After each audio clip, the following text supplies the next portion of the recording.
Hello guys, welcome to the part 2 of data types in C++ by BA Codes। तो आप लोगों ने part 1 में हमने देखा था कि हमने प्राइमरी डेटा टाइप्स के बारे में पढ़ा था। तो जो प्राइमरी डेटा टाइप्स थे वो हमने देखे थे, इंटीजर देखा था, कैरेक्टर देखा था, बुलियन देखा था, फ्लोटिंग पॉइंट देखा था, डबल फ्लोटिंग पॉइंट देखा था। तो आज इस वीडियो में हम कवर करने वाले हैं डिराइव्ड डेटा टाइप्स के बारे में। तो सबसे पहले आता है फंक्शन। तो फंक्शन बेसिकली क्या होता है, हमारा एक ब्लॉक ऑफ कोड होता है which only runs when it is called, यानी कि हम उसे बना के रख लेते हैं और हम उसे जब हमें रन करना हो तब हम उसे कॉल करेंगे तो वो एग्जीक्यूट करेगा। तो ये important language only runs when it is called. फिर यहाँ पे ये है कि you can pass data known as parameters into a function. तो जो फंक्शन है हम उसे कुछ पैरामीटर्स दे सकते हैं, कुछ वैल्यूज दे सकते हैं जिस पे वो ऑपरेट करे या जिसकी मदद से वो ऑपरेट करे। तो इन वैल्यूज को हम बोलते हैं पैरामीटर्स। तो हम यहाँ पे नेक्स्ट लाइन में देख सकते हैं फंक्शन से use to perform certain actions and they are important for reusing code. तो अगेन अब हमने कोई चीज़ बना के एक बार रख दी, तो अगर उसका मल्टीपल जगह यूज होगा तो वो सेम चीज़ यूज हो जाएगी, तो हमें वो बार बार लिखनी नहीं पड़ेगी, बार बार कंस्ट्रक्ट नहीं करनी पड़ेगी। तो फंक्शंस हमारी रीयूजेबिलिटी ऑफ कोड को एंकरेज करते हैं। अब यहाँ पे नेक्स्ट लाइन में लिखा भी है define the code once and use it many times, यानी एक बार हमने कोई फंक्शन बना लिया और अगर हमने वो अच्छे से कंस्ट्रक्ट करा है तो हम उसे काफ़ी जगहों पे सेम प्रोसेसिंग करने के लिए यूज़ कर सकते हैं। मतलब अब जैसे कि हम आगे एग्जांपल में भी देखेंगे, तो यहाँ पे सबसे पहले हम उसका सिंटैक्स देख लेते हैं। सिंटैक्स मतलब किस तरह से फंक्शन को लिखा जाता है, किस तरह से डिक्लेयर करा जाता है। तो सबसे पहले आता है रिटर्न टाइप। रिटर्न टाइप का बेसिकली मतलब होता है कि जो फंक्शन है वो प्रोसेसिंग के बाद कुछ वैल्यू अगर हमें देगा तो किस तरह की वैल्यू देगा।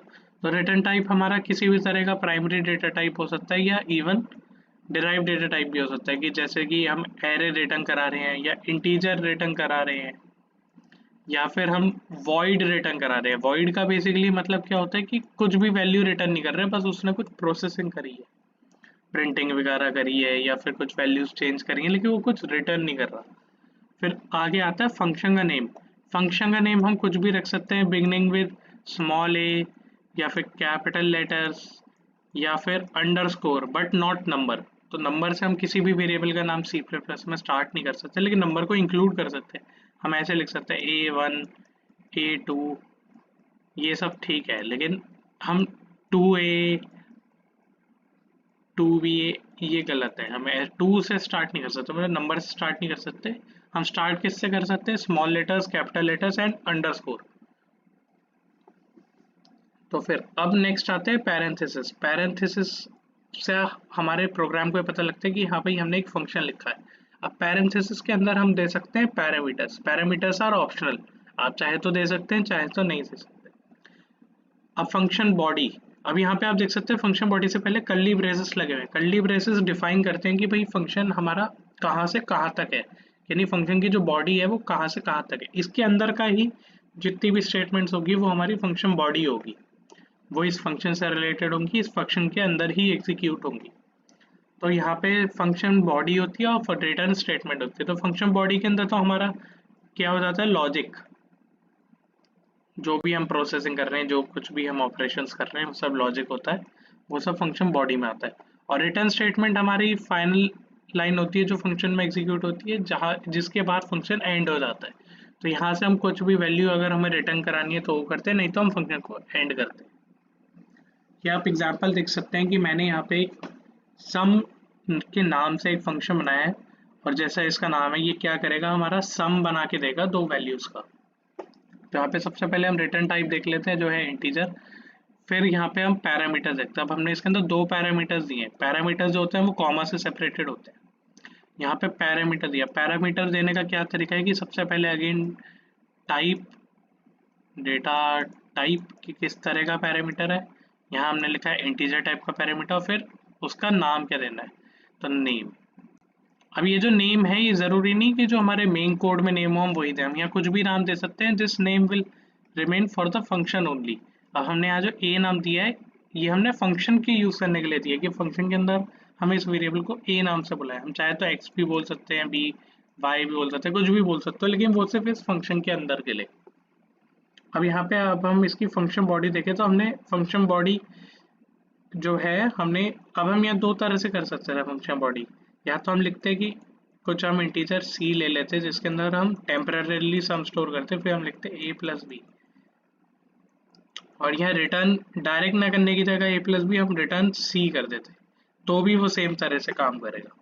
तो रिटर्न सी या रिटर्न a प्लस बी जब वो रीड करेगा वो कहेगा अच्छा अब मुझे ये जो वैल्यू जो कैलकुलेट हुई है वो मुझे लौटानी है।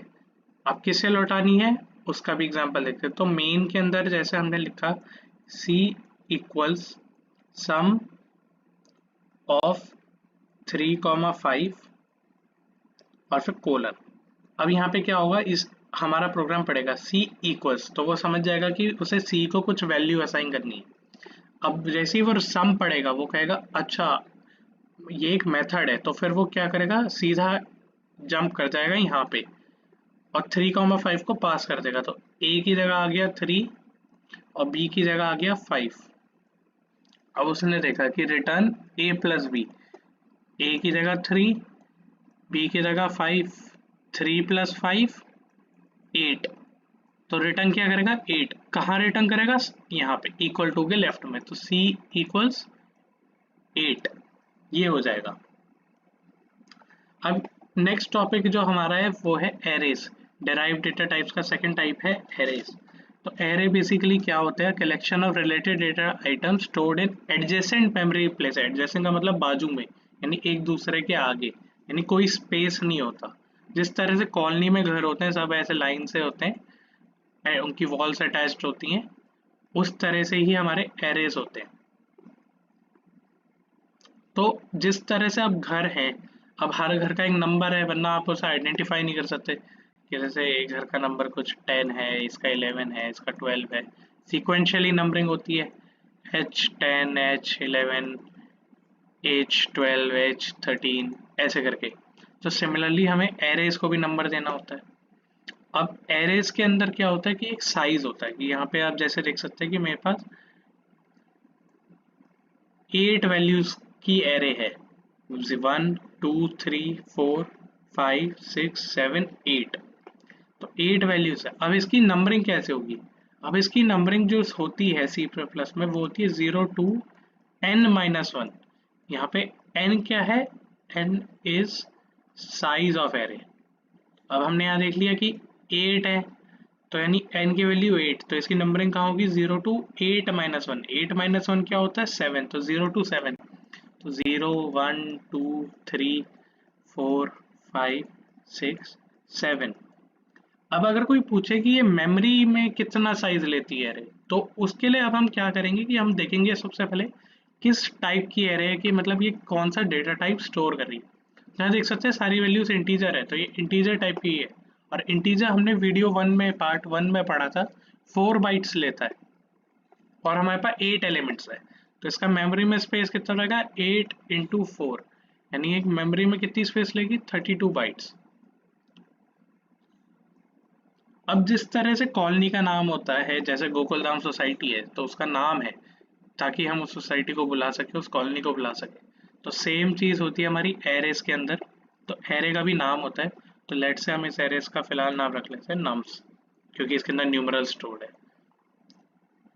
अब यहाँ पर हम देख सकते हैं सिंटैक्स एरे का। तो सी प्लस में एरे डिक्लेयर करने के लिए सबसे पहले आपको देना होता है वेरिएबल टाइप की, किस तरह की वैल्यूज को उसके अंदर रखना है। जैसे पिछले में हमने रखी थी इंटीजर।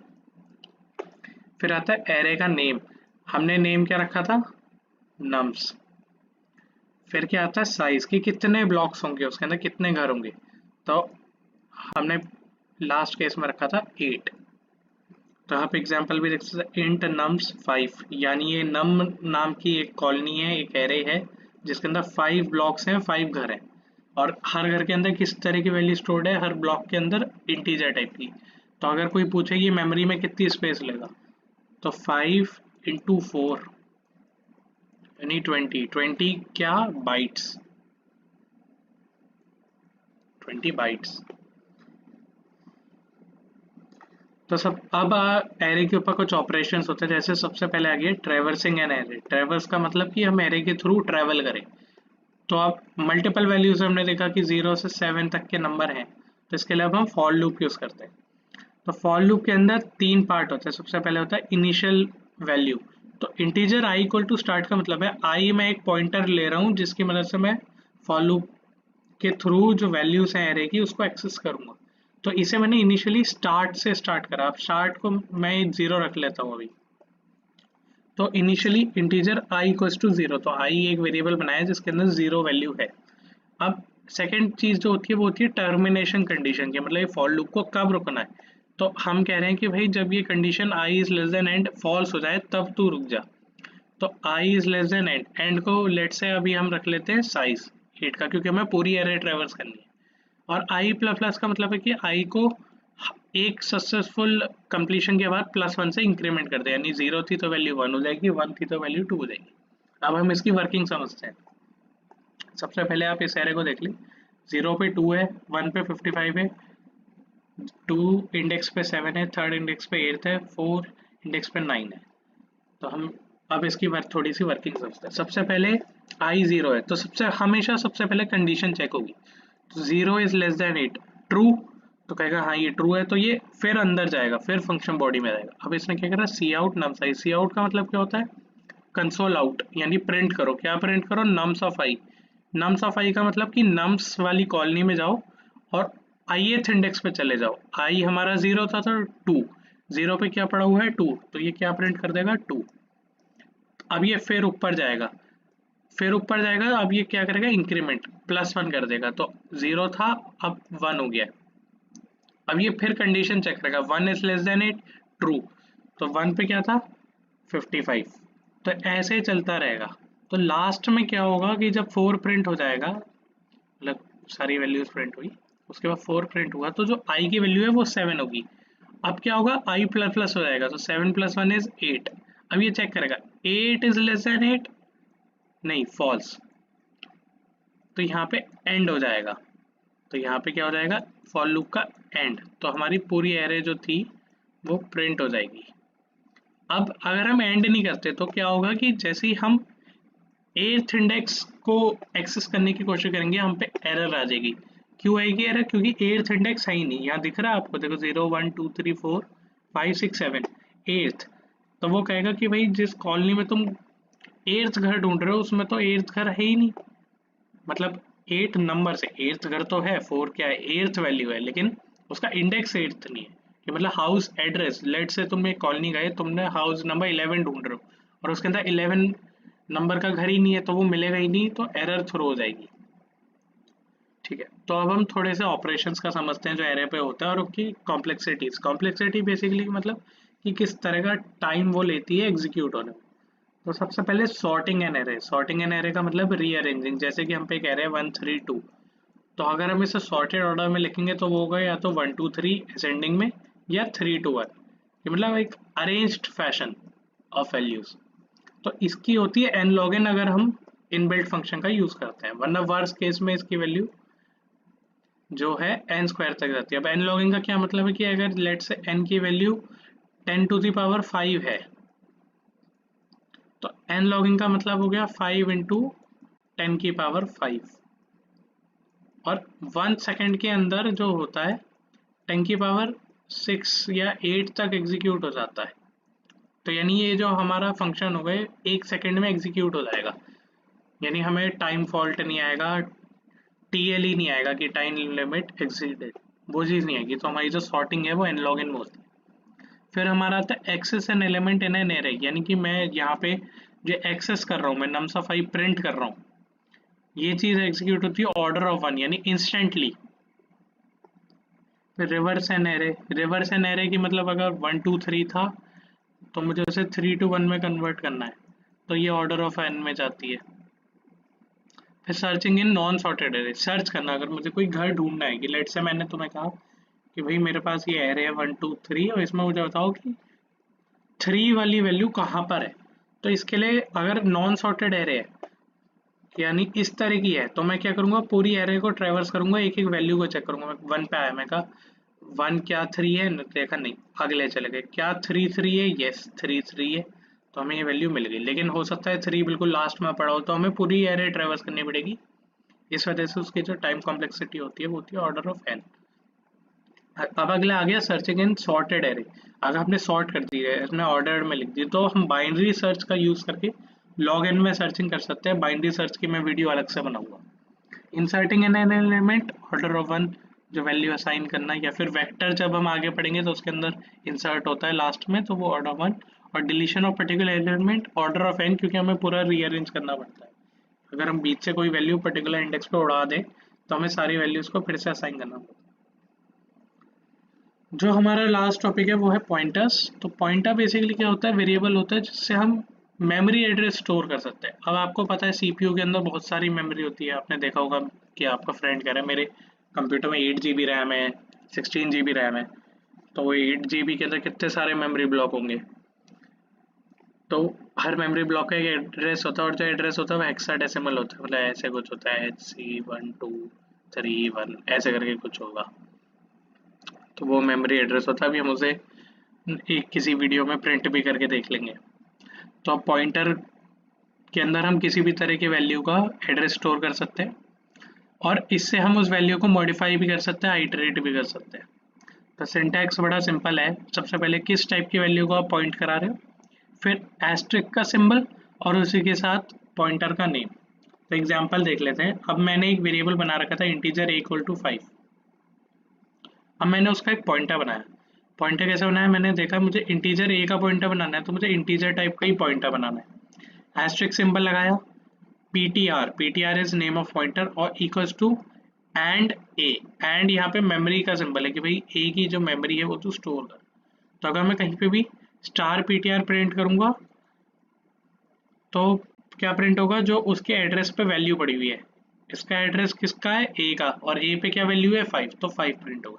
लेकिन अगर मैं पीटीआर को प्रिंट करूंगा तो क्या प्रिंट होगा, जो एड्रेस उसमें पड़ा हुआ है, जो एड्रेस जहाँ पे ए की वैल्यू स्टोर है। तो यहाँ पे क्या आएगा, एड्रेस। तो ठीक है, तो हमने डिराइव डेटा टाइप्स के बारे में पढ़ लिया। अब एक मैंने एरे का